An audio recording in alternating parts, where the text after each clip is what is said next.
Hello and welcome back to the Web Dev Coach. In this video, we're going to be setting up the local environment to try and contribute to the freeCodeCamp open source repository that's located on GitHub. So the goal is basically to read through the freeCodeCamp installation instructions. First of all, find the installation instructions and get started with getting that repository up and running on our local computer. So let's get started. The first thing we'll be doing is actually going to the freeCodeCamp GitHub repository. It's github.com freecodecamp/freecodecamp. We'll scroll down here and find the contributing.md folder, file, and you could also see down here that it is linked in under the contributing header with the please follow these steps to contribute link. So let's click on that link and we'll be taken to contributing.md, which is a markdown file. If you go ahead and continue to scroll down, you'll see, let's see, where is it? Here. If you want to help us improve our code base, here's how to set up freeCodeCamp locally. Click that link in the contributing.md and you'll be taken to a setup freeCodeCamp locally file. You'll see here that we have to fork the repository on GitHub, and that's basically making a clone of the repository and kind of sticking it under our username. So we'll make a freeCodeCamp fork, and you'll see that it's under my GitHub username there. It'll take a while as it's literally making a clone of the entire repository. After that's done, you'll see that we can actually clone our freeCodeCamp repository. And there's a reason that we do this, and we don't actually clone the freeCodeCamp repository. We fork it first and then clone ours, and I'll show you that in a second. Click the big green button on the top right that says clone or download and copy this URL. Once you went ahead and copied that URL, go down to your terminal and type in git clone. Actually, go to your project, whatever project your project directory is, go into that project directory. You probably don't want it in your home directory. Anywho, click git clone, github.com /your username /freecodecamp.git and click enter. Now this will take a while because the freeCodeCamp repository is so big. So with the magic of video editing, I'll be right back. We're all done cloning the repository. Let's go into that directory with cd freeCodeCamp. And here we are inside the repository. The first thing we'll need to do actually is let's pull up the instructions of, again, how to install and set up our local environment. And I'll pull that up here, and you'll see that it gives you a set of instructions of what to do. Earlier in the video, I told you that we actually have to fork the repository first instead of cloning directly from the freeCodeCamp organization, and that's because what we want is we want origin to be in our name. We don't want it to be in the freeCodeCamp name. We want upstream to be freeCodeCamp. So we can actually take this. This is not vital, but we might as well follow the instructions here. So let's actually make the upstream alias link back to the freeCodeCamp organization's freeCodeCamp repo. And then once we run that, you'll see if we run git remote -v again, upstream maps to the freeCodeCamp organization's repository. Anywho, let's carry on. You'll see there are some prerequisites that we need to install freeCodeCamp locally. This includes MongoDB, Node.js, and NPM. Now, NPM we don't have to install separately. we can install, that comes installed with Node. So if we open up the link there, you'll see if you go to nodejs.org, you can download Node on your machine, on your Mac. As for Mongo, I find the easiest way to install Mongo on a Mac machine is to use Brew. If you haven't heard of Brew, it's a package manager for the Mac, and you can actually go to brew.sh on your in your browser, and if you literally copy and paste this into your terminal, like so, and click enter, it will install Brew.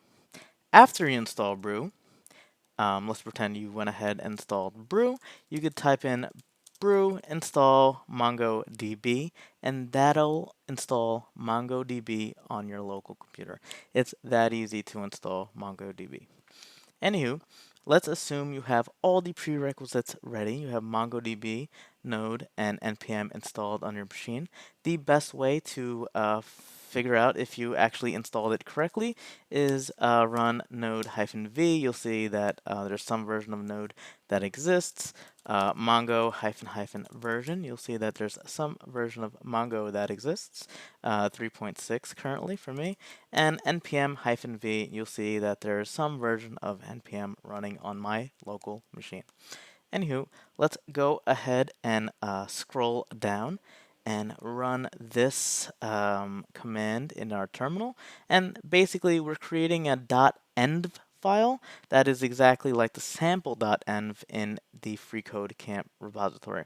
So let me actually show you the freeCodeCamp sample.env that we're making a copy of in our repository. I'll open up Visual Studio Code, which is my personal favorite text editor. And I opened up 2 by mistake. And anywho, down here you'll see the sample.env that we are creating a copy of. Basically, we're renaming it to .env instead of sample.env. And what's important here is the Mongo HQ URL. This will point to our locally running instance of Mongo, the locally running instance of our Mongo database. So let's go ahead and copy sample.env to .env. And if you did that correctly, you should see a .env file appear, and here it is. So it's the same exact, no, that's .editor config. It's the same exact file as sample.env. Right? It just named.env. And the name is very important because there is a node module named .env that is looking for that .env file. After that, we can go ahead and run npm install, and again, because this is such a big repository, this command will take a while to run. It might take as long as, let's say, 10 minutes, depending on your network speed and how fast your computer is going. So if you feel it's taking a really, really long time, no worries, just grab a Snickers, get some water, it'll finish, I promise. Anywho, again, with the magic of video editing, I will be right back. If everything ran smoothly, all the npm packages should be installed properly. If things did not run smoothly, I would recommend trying the installation process out with Node 8 point something, npm 6 point something, and Mongo 3.6. Additionally, you can try npm cache verify, and that'll verify that everything is running smoothly with your npm cache. If that fails, also rm rf node modules to delete the node modules in the freeCodeCamp folder and try again. Anywho, assuming everything ran well, let us start the MongoDB server. And we do this if we installed MongoDB with Brew by running MongoD in the terminal. Press enter, and personally, I get an exception where we cannot create a lock file in a read-only directory, and this directory is /data/db. So In order for it to run properly on my machine, and might be running on your machine properly, I use sudo mongod instead of just the mongod. Go ahead and put in my password, and you'll see that the Mongo DB server runs properly. Next thing we need to do is npm run seed. So I'll open another tab in my terminal, and I'll go ahead and run npm run seed, just like that. And this may also take a while because it is seeding the MongoDB database with all the articles and all the curriculum challenges. So again, I'll stop the video here and get back to it once this is done seeding. The seed process is done running. Let's go ahead and run npm run develop, and like the other commands, this will also take a while. This is the final command that we need to run to stand up the freeCodeCamp environment on our local machine. Again, with the magic of music video editing, I will be right back when this is done running, and we'll start looking into the freeCodeCamp website on our local machine, not the one running at freecodecamp.org. If everything ran smoothly, you'll see you can now view the freeCodeCamp client in the browser at localhost port 8000. So we'll go ahead and open up localhost port 8000. And again, this is our local machine. This has nothing to do with the freecodecamp.org servers. This is taking a while.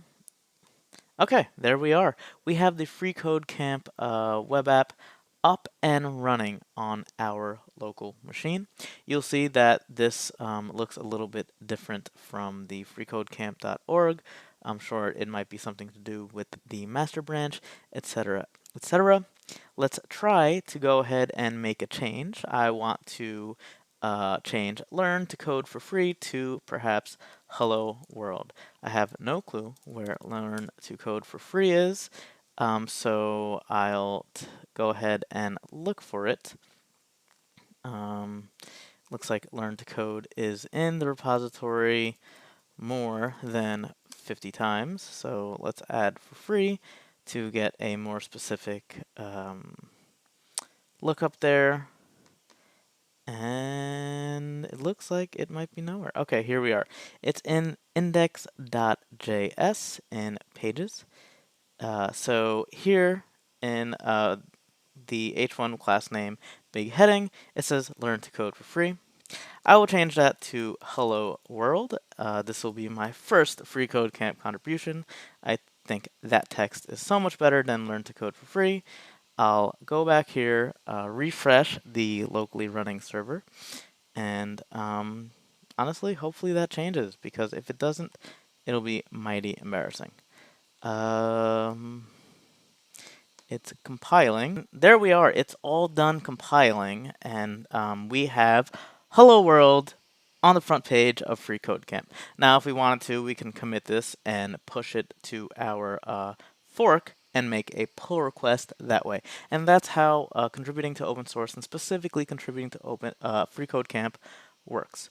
I hope you enjoyed this video. I hope you now have the tools that you need to contribute to freeCodeCamp, and more generally contribute to the open source community as a whole. Just find the installation instructions, install it locally, make some changes, push up to your fork, and make a pull request. That's usually how open source contributions work. Anywho, that's all for this video. If you liked it, click the like button.